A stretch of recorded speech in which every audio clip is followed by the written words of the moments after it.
Good evening, America. I'm Ben Capodanno, and the host of The Nightly Show. Tonight, two guests.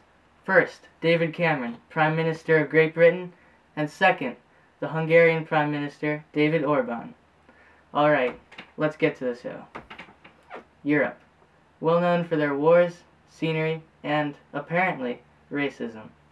Now, I know what you're all thinking. Ben, how can Europe be so racist? It's not like they colonized almost half of the world and exploited all of them. Take a look for yourself. Europe's migrant crisis is getting worse by the day. A migrant crisis spiraling out of control. Hundreds of thousands of asylum seekers are risking everything. A human wave washing over Europe's southern shores. Hundreds of thousands of migrants have streamed into Europe, the largest influx there since the end of World War II. Wow, I can't believe it. Why would people want to leave these countries? It's not like they have the threat of civil war, lethal weapons, and hunger staring them in the face every single day. But, in all seriousness, this is a major problem in Europe. Immigrants are migrating there in numbers unmatched since the end of World War II. Well, now I've got you hating on Europe, you have to see their perspective. They've been dominating the world since the dawn of time, coming up with some of the greatest ideas in the world, and of course they shouldn't be afraid of other cultures, interfering with their perfect society.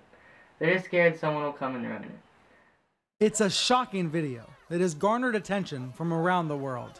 As waves of desperate migrants sprint from a holding camp in Hungary, a camerawoman appears to trip a man running with his child in his arms. The woman also kicks other migrants as they run, including a young girl. Now the camerawoman is out of a job.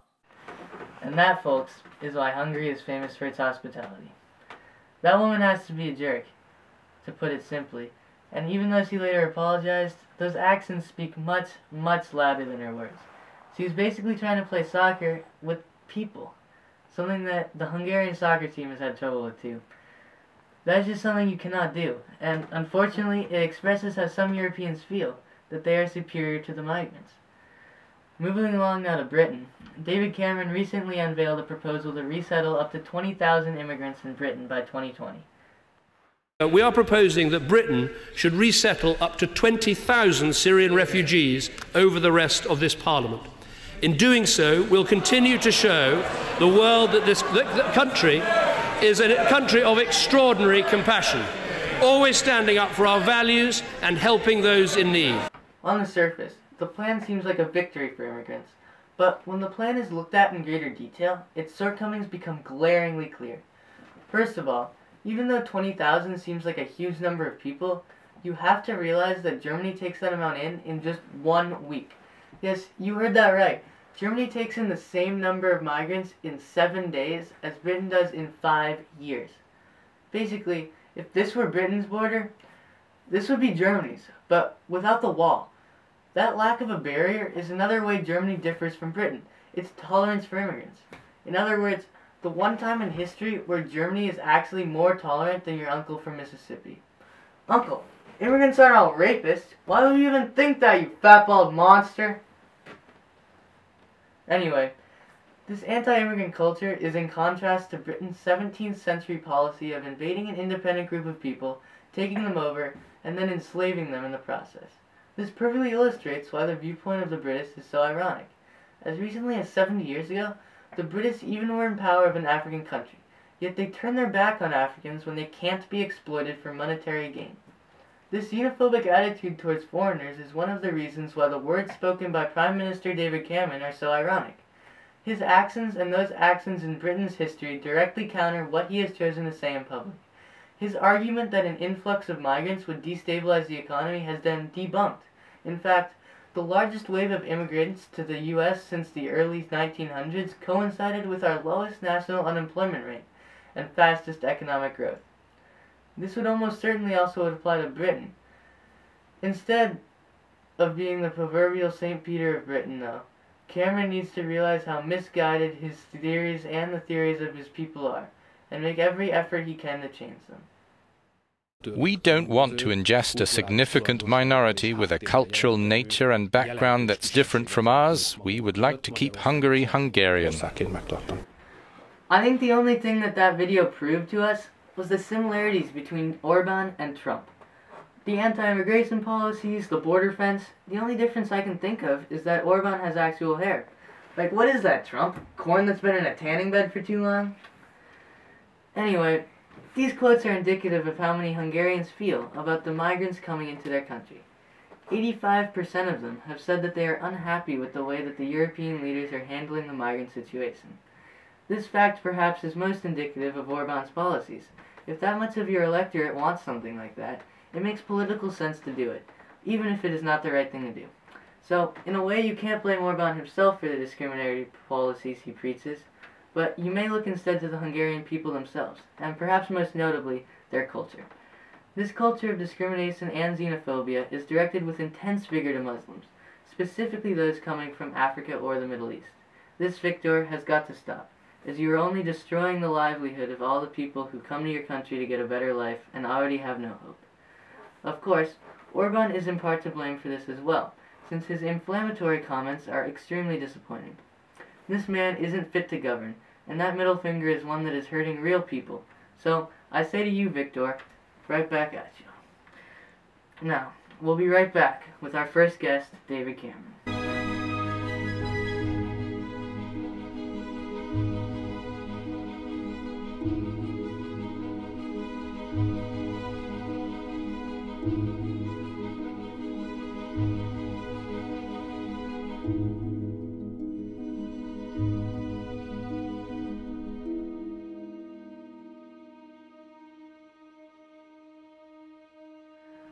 Welcome back from the break. Joining us tonight is David Cameron, Prime Minister of Great Britain. Nice to see you, David. How are you doing? Hello, Ben. It's going great. Thank you. So, can you elaborate on the steps that Great Britain is taking to deal with the migrant crisis? Well, our total contribution is €1 billion. That is the UK's largest ever contribution to a humanitarian crisis. Over half of this new funding will support children with particular priority for those orphaned or separated from their families. No other country in Europe has come close to this. So you've contributed more money to the migrant crisis than any other European country? Yes, that is correct. Okay, however, Britain has been called the slacker of Europe by some. How could this possibly be the case if you've contributed such large sums of money? Well, we actually give a very warm welcome to migrants. Recently, we unveiled a plan to settle 20,000 migrants in Britain by the year 2020, something that everyone in government is extremely pleased with. Well, look at your efforts to settle immigrants compared to that of Germany. They accepted 18,000 immigrants just last week. Well, first of all, we want to preserve our culture. We can't just have all these new people enter our country, change our culture, and take jobs from our people. Have you seen the image of the drowned Syrian boy? Do you want to see more images of people dying in the future because of a lack of support for these immigrants? We understand our moral obligation to help these people, but we also have to look out for our own country to a certain extent. Britain will play its part alongside our other European partners. Right now, though, that part you're playing is accepting 1/3 of the EU average for immigrants. That doesn't seem like helping out alongside your partners. Listen, not everyone has the capacity to take these migrants in. We have to watch out for our culture and above all our economy. It would be absolutely devastating to our economy if these large numbers of illegal immigrants were to enter. You have a swarm of people coming across the Mediterranean seeking a better life, wanting to come to Britain because Britain has got jobs, it's got a growing economy, it's an incredible place to live. The only problem is if all these people were to come to Britain, those jobs would be taken and our social welfare payments would go up. If we were to take in these immigrants, it would have to be on our own terms, so we are able to support them to the best of our abilities. So, in other words, Britain is a good place to live unless you're coming over from Africa. That's not at all true. As I said before, Britain is extremely welcoming to migrants, and I think that our actions support that. Well, thank you, David. Thank you. That was David Cameron, President of Great Britain. After the break, Viktor Orban, Prime Minister of Hungary.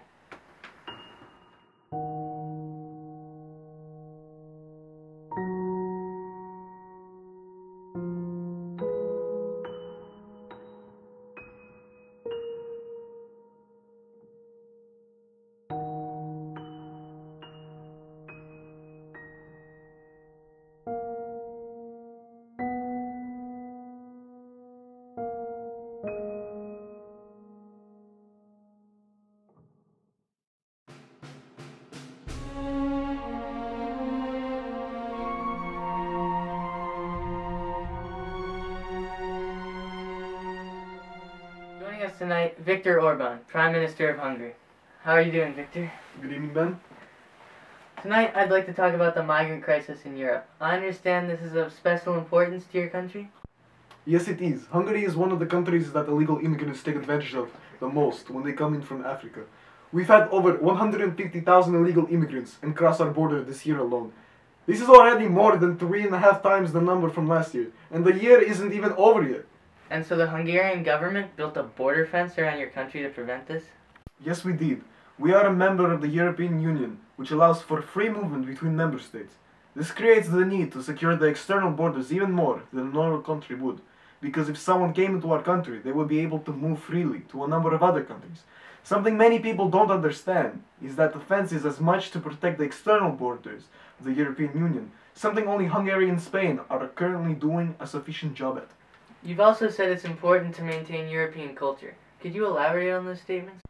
Let us not forget that those arriving have been raised in another religion and represent a radically different culture. Most of them are not Christians, but Muslims. This is an important question, because Europe and European identity is rooted in Christianity. It is not worrying in itself that European Christianity is now barely able to keep Europe Christian. If we lose sight of this, the idea of Europe could become a minority interest in its own continent. But the population of Europe is almost 750 million. How can 500,000 immigrants make European culture an afterthought when Europeans outnumber them 1,500 to 1? When I speak about culture, primarily I am concerned with Hungary's culture, which is quickly being overwhelmed with a flood of immigrants. As I said before, 150,000 illegal immigrants have crossed our border, which is 1 for every 66 people in our country. This is what worries me, as the 150,000 have come in this year alone. We don't want to, and I think we have a right to decide that we do not want a large number of Muslim people in our country. We do not like the consequences of having a large number of Muslim communities that we see in other countries, and I do not see any reason for anyone else to force us to create ways of living together in Hungary that we do not want to see. Shouldn't, though, as a Christian yourself, you be more welcoming towards those of other races, religions, or nationalities, especially if they are in need of support? This isn't about my acceptance of migrants. It's about how I can protect my citizens. You know, we had a nationwide referendum, and 85% were displeased with the handling of the migrant situation. To put it into words, Ben, of one of your leaders, this is government of the people, for the people, by the people. Moving on. Your country uses tear gas, water cannons, rubber bullets, and net guns to control migrants at the border. Is it really necessary to use force against desperate, unarmed civilians? Our borders are under threat. Our life based on our respect for laws that the migrants blatantly disregard. We are being run over. There are a few million coming, and the European Union is weak. Hungary is in danger, and if countries need to, they should be able to use force. Look, our way of life, where we respect the law, is in danger. The whole of Hungary and Europe is in danger. The migrants are blitzing us. But the migrants can't fight back. They can't defend themselves. They can't do anything, as they have no legal status.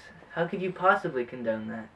Well, sometimes these type of choices have to be made to save the integrity of my nation. Well, thank you for coming on tonight, Victor. It's been my pleasure. Well, that was Viktor Orban, Prime Minister of Hungary. And now, an exclusive interview with Trey Michaels. He's at the wall with Hungary right now. Thanks, Ben. We got Sergeant Fruzy over here, one of the harder working Border Patrol agents for Hungary. Don't waste my time, filthy American. Okay. Well, if you don't mind, I'd just like to ask you a few questions. Listen, I got a job to do. I got to stop these disgusting, infectious immigrants from contaminating our country. Why are you so opposed against the immigrants? Did you know that their own countries are in major turmoil? They face the threat of death every day. That's why they're trying to escape. Look, that's not my problem. I'm just following orders. Well, to what extent were you asked to stop the migrants? Use any force if necessary. So you would kill or critically injure migrants for trying to escape death in their own homelands? We wouldn't kill, but we would send a strong message for them, so they wouldn't not come anymore. Well, do you disagree with the EU's leadership and think the massive movement of immigrants is a threat to European culture and existence? Hell yes. Whoa! Whoa, who's that? Hey, stop! Stop right there! Stop right there! Hey, what do you think you're doing? What do you think you're doing? Let go of me, what do you think you're doing? Hey, sit down. You have to ask me some questions, okay? Sit down. Sit down. Sit down. What do you think you're doing? I didn't nothing wrong. Leave me alone. You are not gonna contaminate our culture, okay? Contaminate your culture? What do you mean? Look me in the eye. I'm the captain. Leave me alone. Look me in the eye. Look me in the eye, okay? You will not go back to where you came from, okay? We do not need you. I'm from here. We do not need you. Hey, cut the camera. Cut the camera. Cut the camera. No, I'm the captain.